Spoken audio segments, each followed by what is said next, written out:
Hello, is this working? Yeah, excellent. We have we have successfully hacked into the Afro Comic Con, you know, systems. Now I can. Oh, hello everybody. As you can see, it is your friendly neighborhood supervillain, Alan St. Clark, and I would like to thank Afro Comic Con for allowing me to hack into their systems to, you know, have a conversation with you and some very important people. But before I do any of that, I would like to thank Afro Comic Con for this amazing panel and bringing this to the community. And superheroes for social justice. Now, mind you, I'm not a superhero, supervillain, but I like to thank them anyway. As I wish to talk to these original Black Panther members, yes. As I want to, I will let them introduce themselves, and I will keep my mouth shut and allow them to speak. I have 7 questions to ask you, fine people. 7 questions. I hope I have time to ask them all. Hello. Hello there, Alan. I'm happy that you're here today to hear this and witness, and perhaps it will turn you into a super justice hero. I'm Dr. Saturu Ned, also known as James Mott.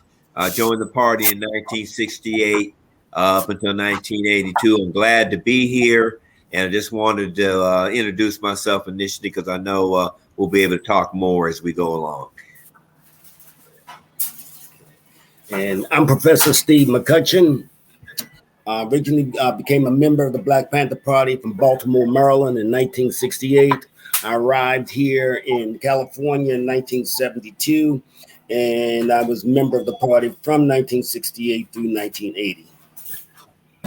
Excellent. Now, before I go any further, I just want everyone to also know, while I am hacking their systems, I might as well do some justice to them. I would like to let everyone know at the beginning of this that this is a non-profit, which Afro Comic Con's yearly event, as well as programs throughout the year, which benefits people like you and me. Thank you. Now, I have my first question to ask you. Well, actually, I wanted to see if it would be possible if we could share with the public the 10-point program, and if we can go one after another, repeating the 10-point program, if possible. Well, I'll tell you what. What we can do is, if you give me a moment, I'm sending something out where I can actually get that information if you want to read it point for point rather than paraphrasing. I was going to go from this piece of paper that was, I don't know if I can show you. I think I've gotten this from blackpantherpower.com.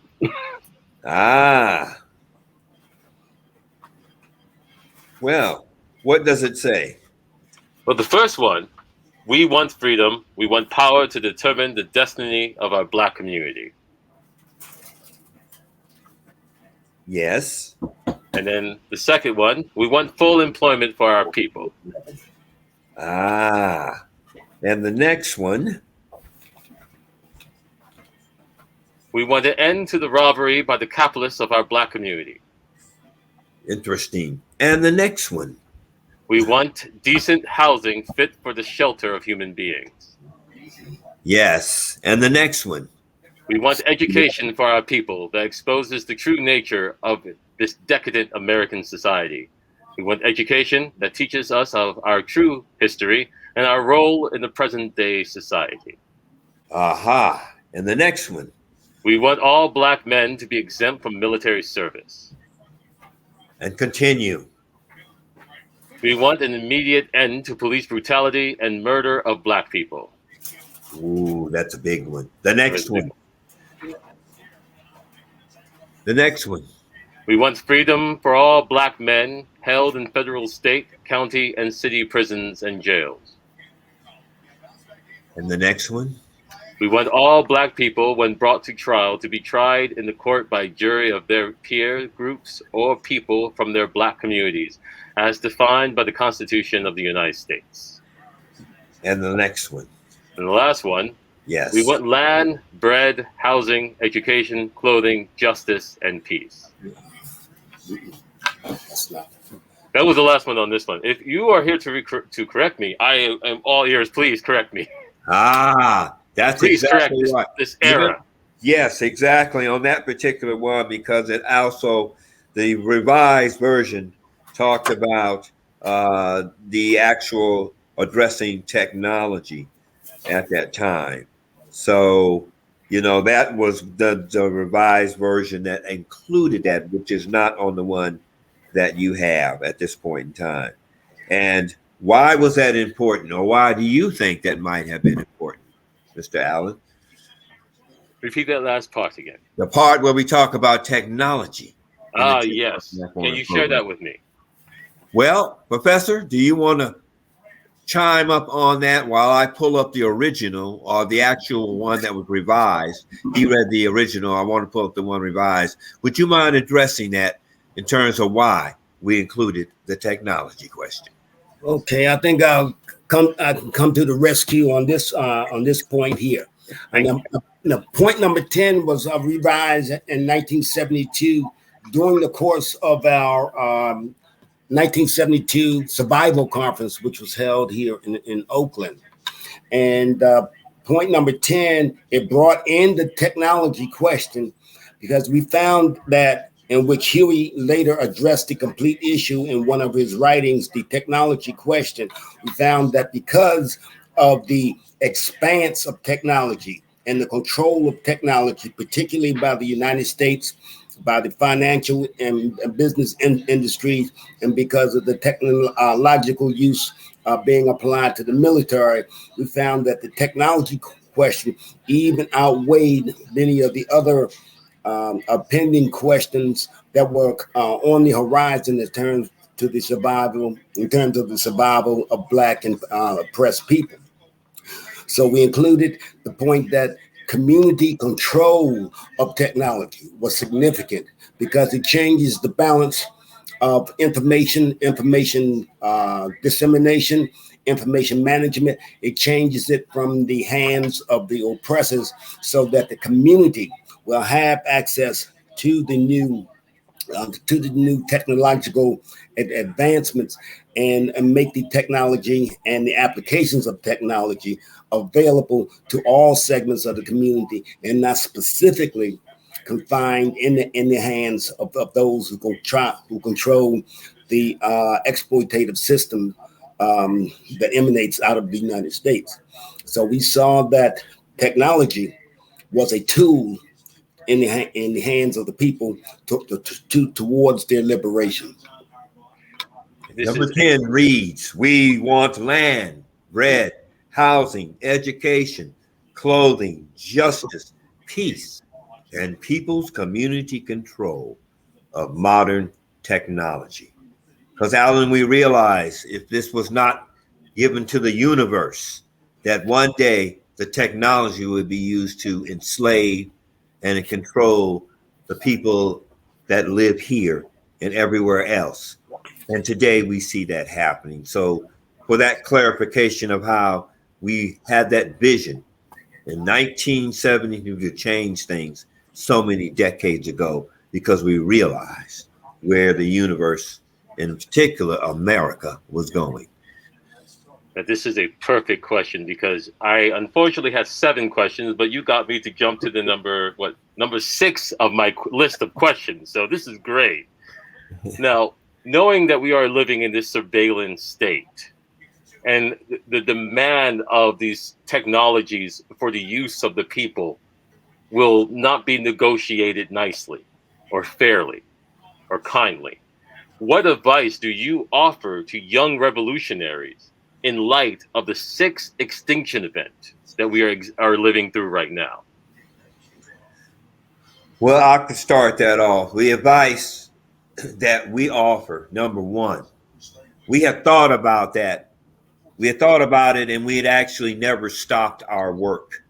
We never stopped doing what we were doing from decade to decade, life after the Black Panther Party. We continued working in our own way, our own areas of the country, and working in community-based organizations all the way up to elected politics in various cities and areas of this country. And today, because of what happened with George Floyd, it brought everything home. And the interests of the Black Panther Party began to rise unprecedented.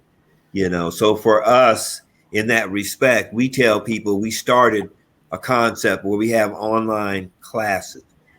We have online relationship through our network. And typically they are there to straighten this out, to inform our people about the truth, to connect the links of what took place, to show them the similarities of what exists now, and to use technology in a proper manner, and also teach our young people to read between the lines. And the only way they can really do that is if we're bringing the truth of our total experience, of all the things that we did, not only that are still respected here in the country, but on a global basis. That is the guide for them to wade through all the fallacies, innuendos, half-truths, and lies on social media. We will be that guiding light with the truth of knowledge of how and what we did, and most important of all, how we thought about making it happen. Professor? Okay. And I'm not sure how this refers to the 6 extinction events that you're referring to. Maybe you could apprise me of them to see if I could better answer your question. Oh, excellent. So currently, we're experiencing a massive extinction event. How will that massive extinction event? What is the advice you have to handling this event crisis as a community, as an individual, and as members of the party who have had this wide lens of experiences of dealing with what may have been ecological threats time and time again, Okay. while also fighting against this state system, the capitalist system, all these colliding issues. I hope that explores that better. A little bit, yes. For one thing, as members of the party, we understood that information is the raw material for new ideas. And we understand now through the technological leaps that technology also is one of the tools necessary for not only new ideas, new applications, but for the collective survival of poor and oppressed people, as that technology better informs and enables them, empowers Black and poor people to be able to control the destruction and the potential destruction around them, both within the social arena and at the natural level. So the technology that has developed and is coming into being, it becomes a tool for the liberation effort, liberation from both social forces and from natural phenomena. Excellent. Okay, so you're providing a solution of using technology alongside as a tool, as it is also being used as a weapon against you. How do you handle that dilemma? As a tool, first of all, it's easy enough to see that all the cons have already been presented in the use of technology, from the use of divide and conquer, even starting on a very low basis when you go into a school system. Technology has been used to demean children, has demeaned each other, where suicide rates have gone up because before a child would be demeaned in their neighborhood or at their school. But now when you're demeaned, it goes global. So it's really hard for people to accept that and to be able to take that. So the idea is, how do we turn those negatives after we observe them and you participate and you see the activity? How do you come back and analyze and say, how do we take this? As Dr. Huey P. Newton would say, power is the ability to define phenomena, the unknown, and make it act in a desired manner. So how do we take this equation and turn it around for the benefit of us? But it really starts with everybody understanding what the heck is happening to them in this great extinction event. A lot of people think the stuff just fell into place. We know that this has been a methodical plan for decades in everything they do. So they don't do anything without thinking them out. So, as we like to say, as revolutionary social scientists, we were able to analyze. It was a chess game. What Professor Steve is very good at, very fond of. It says it was a chess game between us because we were on that same level of understanding what they were doing. And here's the other thing. Anytime you make a move, you always think about how are they going to respond. Maybe not just one way, but teaching how to think. How many other ways? A, B, C. They might respond in 5 different ways. But basically what you've done, you've covered all of human nature and how they will react to anything that you do positively. So those negatives start disappearing because your action, you have the right thinking process, and your movements all become positive. That's how you're able to push away that negative aspect and changes it to positive action. This gives me a great opportunity. If you wish to add more to that, please, Professor. That's good. That's good. As Saturu mentioned, there's that positive and negative aspect to all phenomena in the real world. So we understand that the U.S. Ruling class, they are going to use the negative aspects of technology to control people, to influence people, to influence those who are not fully aware or as aware as they could be of what the ruling class intends to do and has been doing as it filters down information into our communities. And for the purpose of control, the technology and the new advances in technology work well for them because they found that the Black and poor communities are primarily consumers of technology and not creators, not developers of the technology, so that it can be applied and redirected for structuring programs, projects, and creating a learning process that empowers Black and poor people to actually solve their own problems, to define, identify, and to solve their own problems. So as long as the ruling class is able to use technology in that manner to basically plant answers that don't have no answer, plant solutions that have no solution, as long as that's being done, then on the positive side, what the community has to have is access to that technology so they themselves can develop a format that empowers them with the ability to determine the destiny of their own communities. Excellent. Now, this provides the perfect footing for an earlier question, which was, with the constant tragedy of police terrorism against Black people, what efforts do you see happening inside the state apparatus that has made you more concerned or aware? Like, the way I see that whole concept, and remember point number 7 was just that, because to canvassing the community when it was first written, these were the basic needs that our community. We've always been faced with the slave patrols, where the fascist pig cop doing the ruling and wishes of the avaricious business person and the demagogic politician. We actually used that formula to break it down to the brother on the corner, where they understood what was happening to them even on that level. But, you know, we understand that policies are enacted, and we see that happening now, but who's going to enforce these concepts? And the other aspect is we realize that's the culture, the whole move of not having a concrete alternative to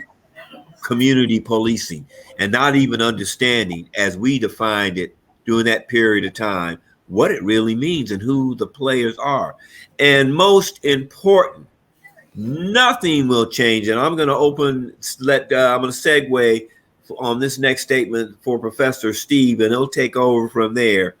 We're talking about you can change lieutenants, you can kick out police chiefs. Like in Oakland, we've had 10 people. It's gotten so bad when the police chief comes in here, they lay bets in Vegas to see how long they're going to last. You can reprimand people like the 9 officers for the racist text. But if you do not change the ideological way of thinking, the whole ideology behind policing, it will never, ever change. Professor? Okay. Thank you on that point, because even in hindsight, when we look at the George Floyd case, even as we look at other cases of police brutality and murder that have come to light, and even as police departments and law enforcement agencies have made so-called personnel changes to the point that Saturu has pointed out, brought to the surface first, that is not a qualitative change whatsoever. All that is change is playing musical chairs with the people who had the same mindset as those who had been replaced. What is critical, what is crucial to qualitative change and transformation in the police institutions is a change at the top, the ideological content of the platform of police and policing here in this country. And since policing, particularly in the Black and minority communities, is established as a repressive force, as a force of control, then by removing personnel, as long as those policies are rewritten to disguise the latent repression inherent in those policies, it does not in any way change the original ideology and culture of police departments or law enforcement agencies around the country. So that is the essence of change and transformation. The ideology, the thoughts which are activated, those are the things that are critical to changing the structure and nature of policing, police institutions, and law enforcement in the country. Without that change and transformation, then again, all you have is musical chairs played with people and nothing qualitative in terms of the change that affects the quality of people's lives in the Black and poor communities. This is an excellent segue also to a question that is more so practicing upon the imagination. If you were given a tabula rasa-esque moment to start from the ground up, and how do we as a community manage and articulate and help each other?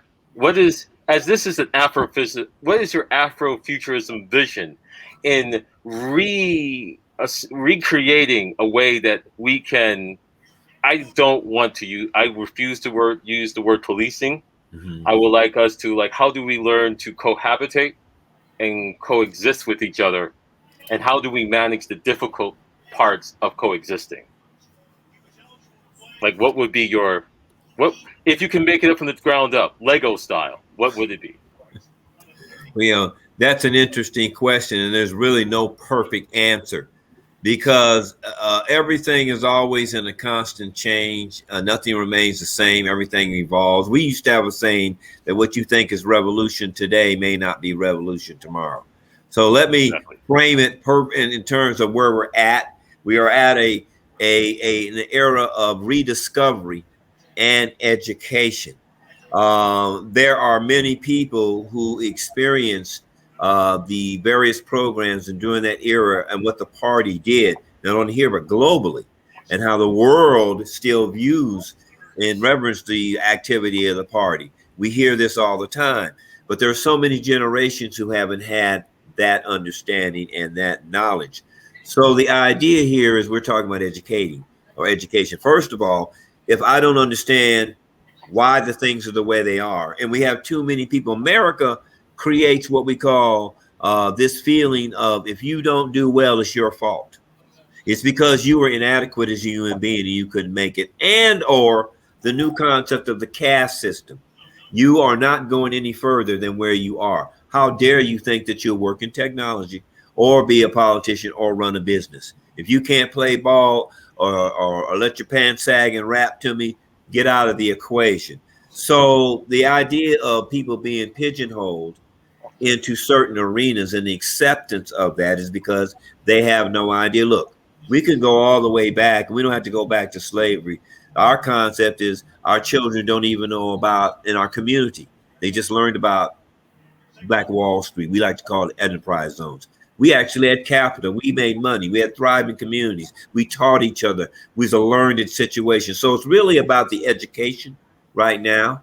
If we could rebuild it back up, all that would be inclusive in it. And you would actually be teaching a whole different concept of the fallacy of what they call capitalism, and also the fallacies and lies of the historical content. Remember, the victor always writes the story, not the captive of the people they control. So if the true story was told historically, even now, if we were able to take it all back and tell the truth, like Howard Zinn started, but we add the all truth and all of us come together, this would be a totally different nation from the beginning all the way up. And you would have people who were in the community. If they were patrolling, they would be living in the community, be part of the community. So therefore, it'd be a whole different concept. And you would have total community policing. When years ago, when we didn't have or patrolling with weapons, and we would, like Bobby and all of us would tell them, hey, the community is the policing. Community policing is door to door. The whole community would make sure that no one was accosted or actually their rights actually disrespected, and no one could come into community talking about harming residents community, robbing the community, or any aspect of that. So those kind of things is where we were going. And so because we were going that way, starting in 1969 is when COINTELPRO exploded.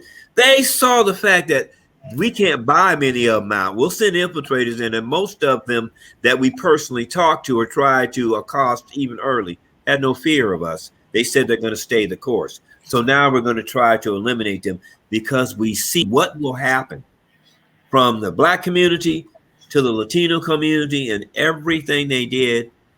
It's still, all the suppression, it's still spread from community to community and globally. So what we were starting, the same process, and we were left unabated, and we were able to do that, and everybody was on the same page now, you would have your vision of true community togetherness involvement, not only here, but it was stretched from every community where poor and oppressed people exist.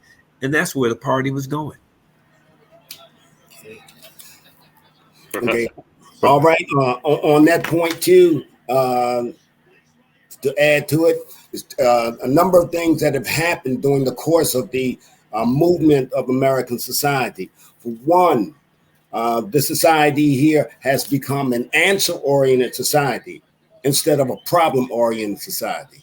A society that wants answers without looking at the problem. They want to accept the answer, ready-made answer, without investigating what the original problem was, or if that was in fact the original problem. So we have answers to problems that we aren't sure originated out of a real problem, out of a real condition. So we become answer-oriented instead of problem-oriented. Also, the society has grown accustomed to being a Band-Aid society, an aspirin society. We need a spontaneous fix for everything, and whatever policy is introduced top down, the American society has become fixated as that being the only solution, the only way, the only method to achieve goals, to achieve that ideal of comfortable American satisfaction, without realizing, without quality.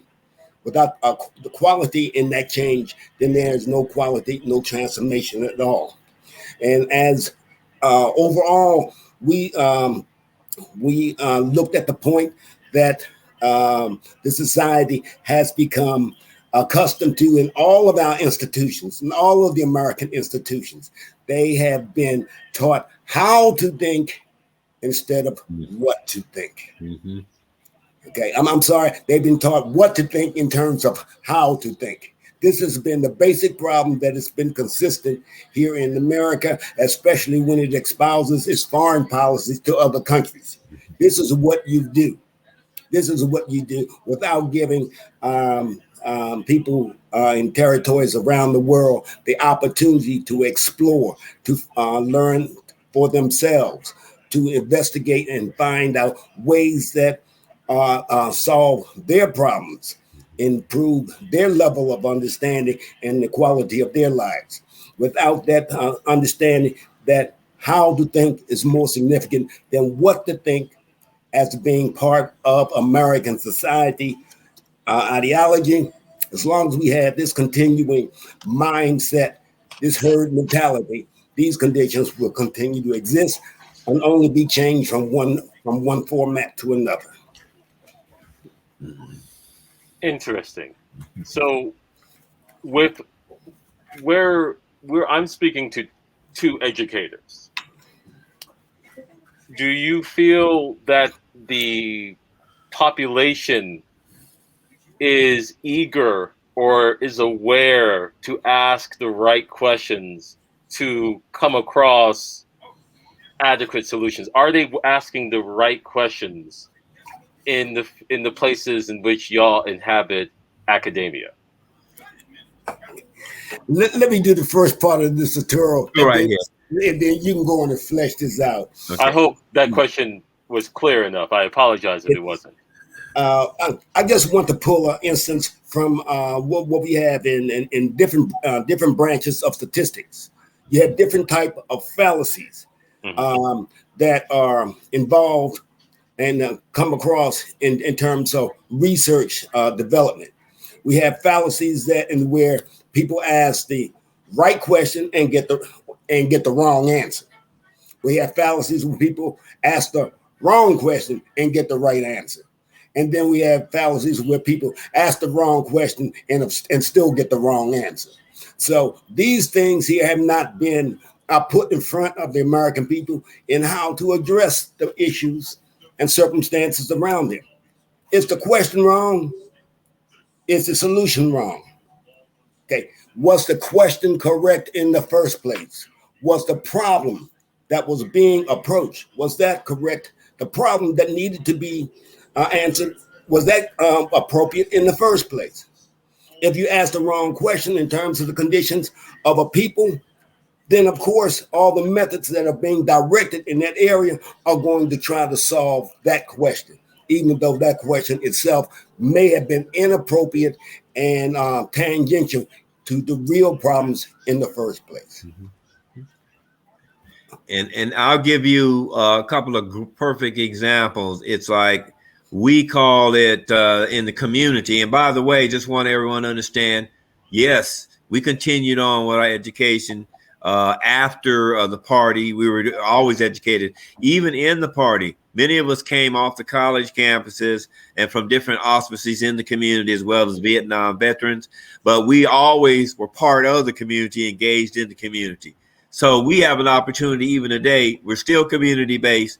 We can go to any community event, work with brothers and sisters on the streets, and talk to the people in the Congress seats. So the opportunity for us to continue that aspect in what we do now is embedded in some of the things I said, and also some of the things that Professor Steve was talking about. Now, I'm going to give you a perfect example, two good examples.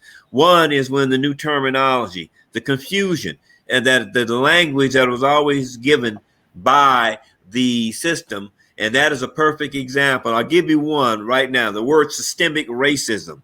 You know, you start using concepts that we already had answers for in terms of continuing racism, and the idea of understanding that it is a tool, and that the concept of racism is not something that people are inherently born with. It's something that is taught. And who's teaching it? Well, that would be asking the question like saying that people are born racist And that is not a true answer. And that is part of what Professor Steve was talking about. And here's another one. When people start talking about looking at a problem and they come up with their own terminology, like critical race theory. Who ever heard of such a concept? In telling the true story of America, we would be saying things like, what do you think happened in America and who was involved on both sides of the fence? Do you think this in people who are working for the good? Was it just black people or was it other people? And the truth would come out throughout history. So they try to frame it by making that statement like, you're going to demonize my children. And meanwhile, their children are asking the question saying, can we not learn the truth? And then the wrong answer, which is given by their parents or those that want to spout and use racism as a tool to continue supremacy, tell them that it will demonize them because they are white. So that is part of the confusion of how people see things. So that is why we try to do as many of these kind of things as we possibly can to alleviate that confusion in terms of, as Professor Steve, teaching people how to think and not what to think. Stop looking at what you read and taking it for face value, knowing that it's more than likely a fallacy to constantly confuse you. Seek the truth, and there are methods and avenues, and we are here to provide that for a lot of people. What are great resources in which one can find this more accurate data, this more accurate history? Do you know any? Can you give our audience some advice on that?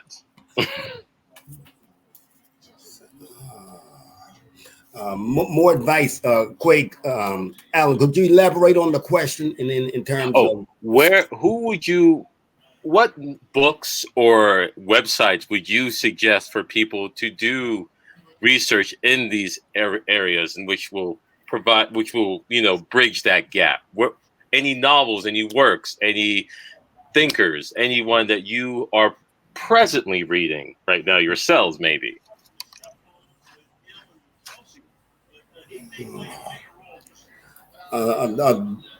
Again, going on the resources, especially on the web pages, ask the question, and then re-engineer the question so that you can find credible sources here.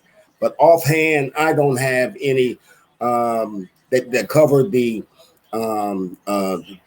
arenas of politics, economics, or social structuring that I would off the hand recommend. I think that investigation is part of that inquiry process and that experience progress that people will come into contact with through their own travels and observations and study. And as Professor Steve had mentioned, the main critical point for them is to the idea of looking at the concept of examining all the information and knowledge they get, looking at the sources where they get it from, and also making sure that what they see, we used to call it reading between the lines, coincides with historical correctness.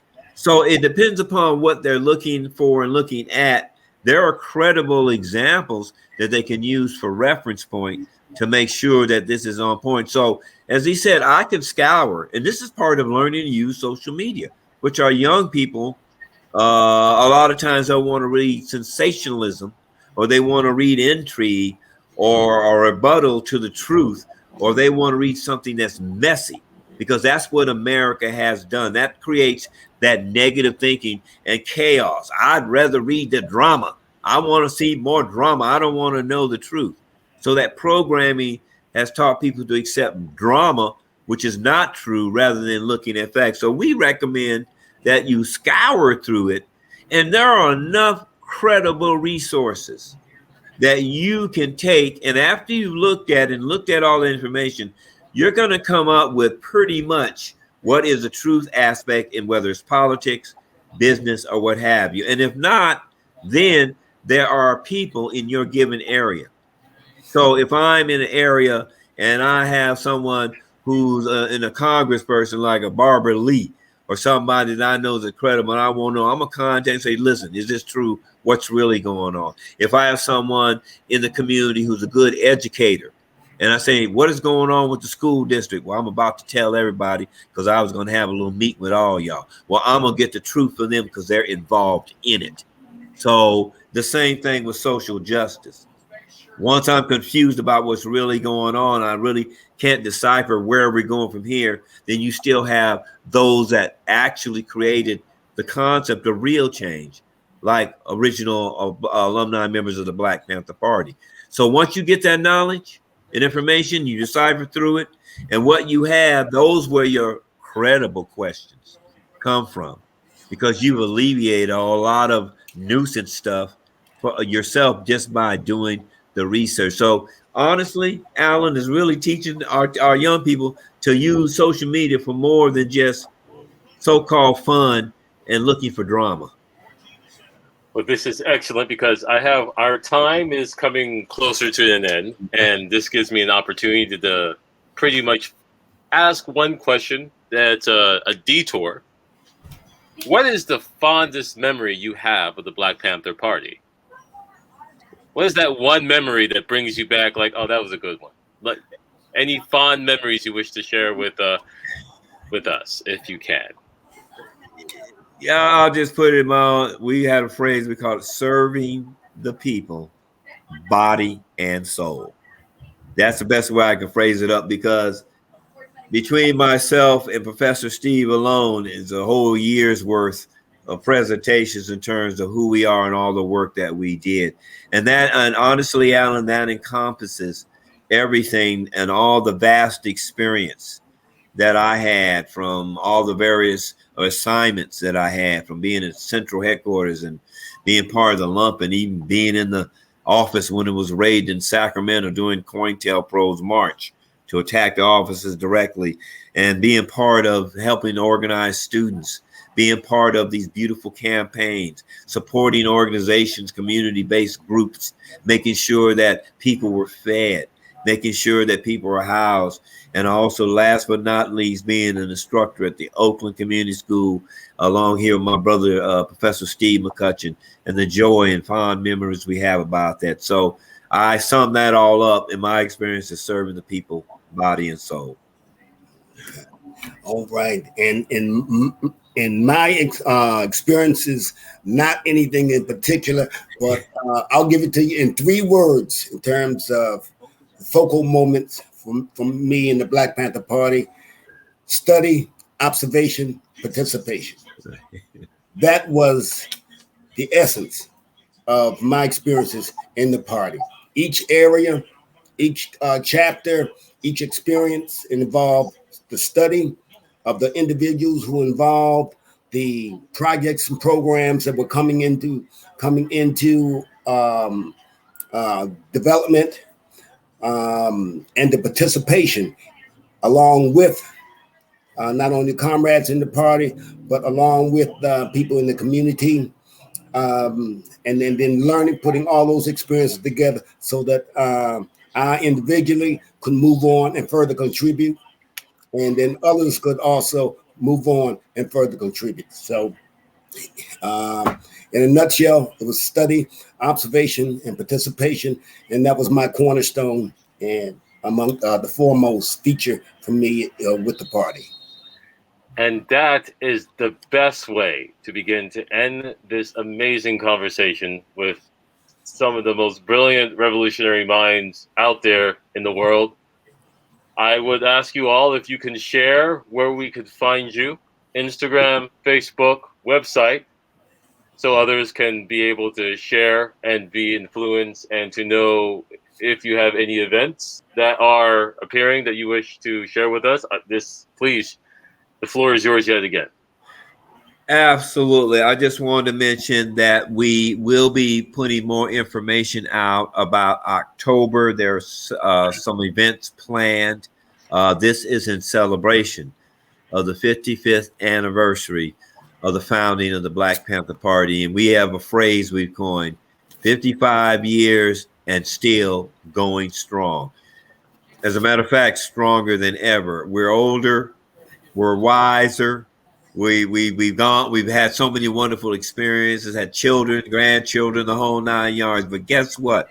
The fire in the belly, as we like to say, the same passion has not dissipated. As a matter of fact, if anything, it's grown even greater. So you can go to the bppaln.org. That's bppaln.org. You go on there, you're going to find out information about us. You'll find out about the amazing 65 documented survival programs. You'll also find out about events and, most important, how to get in touch with us. You go on there also, on part of it, it says AP to the P merchandise site. That is a site that has, I don't know, 40 something artists who come up with all kinds of designs for merchandise and what have you. And they donate a big portion of that to keeping our network going. So essentially, our purpose is to educate, to continue to pass on the knowledge, to enlighten as much as possible. But most important of all, even though our shoulders are a little sore, we're willing to have other people stand upon them to keep the legacy alive. Professor. Okay. I guess on that point, it's significant in terms of those experiences, those cumulative efforts of the party, is to demonstrate that we weren't spectators during the events of our times. We were participants in that. We weren't in the seats, as many people were during our time and even now. We were there in the arena. We were there in the trenches. So that that hunger that was developed there, then I think it translates and transcends those times for many of us who are still participating at different levels in the events of the day. And that legacy and history of the party from then said it can be translated and transformed into different areas, new initiatives and new ideas for the day. Thank you very much for everything that you have shared with us. I am so pleased that I hacked into this. I am sorry to Afro Comic Con. I swear your person is in good health and will be returned to you in good time. But before I leave you, I want to tell everyone to make sure to donate. Remember, this is a non-profit. I hacked a non-profit. These are actually good people here. So donate by clicking the button on the event platform. Make sure you do that, because I will feel bad by doing all of this and still know. I mean, I feel bad for that. So donate, so more of this can happen. Thank you all. Take care of yourselves. Survive and thrive. All power to the people. All power to the people. All power to the people. That's right. All right. Now,